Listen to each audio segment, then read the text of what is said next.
பாத்தீங்கன்னா நிறைய இந்த மாதிரி மண் சட்டிகள்லாம் பார்த்திருப்பீங்க. அந்த மண் சட்டியில இது ரொம்ப சிறப்பு என்னன்னா நான்ஸ்டிக் மண் சட்டி. இது ரொட்டி போடுறதுக்கு, தோசை இந்த மாதிரி எல்லாம் செய்யறதுக்கானது. இது ஒரு வகையா பூச்சியினுடைய கம்மை யூஸ் பண்ணி இந்த மாதிரி நான்ஸ்டிக் பண்றாங்க. முழுக்க முழுக்க இது எல்லாமே இயற்கை சார்ந்ததுதான்.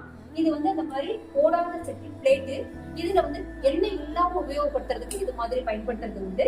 இதுல நிறைய சாமான்கள் பார்ப்பீங்க. இதுல மாக்கள் சட்டிகள் நிறைய உண்டு. இது ஒத்தப்புளி பணியார சட்டி.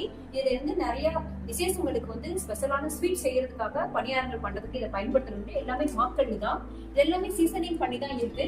இதுல கீரை கடையிறதுக்கு இந்த மாதிரி சரியா உள்ள கொத்தி இருப்பாங்க. இது எல்லாமே கையில பண்ணதுதான். இதெல்லாம் இந்த மாதிரி சமையல் பண்றதுக்கு எல்லாம் ஆகும். இதுல பாத்தீங்கன்னா இப்படி மூடி போட்டெல்லாம் இருக்கும். ஹாட் பேக் மாதிரி இது பயனா இருக்கும். அதே மாதிரி ஒரு சாம்பார்னா இதுல வைக்கிறோம்னா அடுத்த நாள் சாயங்காலம் வரைக்குமே எந்த கெட்டு போகாமல் அப்படியே இருக்கும். இதுலயே வச்சோம்னா இப்ப சாம்பார் மூடி வச்சிருக்கோம் பாருங்க. இந்த மாதிரி ரொம்ப நல்லா இருக்கும். இது இதே மாதிரிதான் இந்த மாதிரி நிறைய சின்ன சின்ன கல்லுகளா இருக்கும். அதுல ஸ்பெஷல் பாத்தீங்கன்னா இந்த கல்லு தயிர் ஊத்தி வைக்கிறதுக்கான ஸ்பெஷல் கல்லு. இதுல வந்து தயிர் மட்டும் தான் யூஸ் பண்ண முடியும். ஊத்தி வச்சு 2 நாள் வரைக்குமே அதுல புளிப்போலாம் ஆகாம அந்த தயிர் நல்லா இருக்குங்க. அடுத்தது கட்டேஸ் தான்.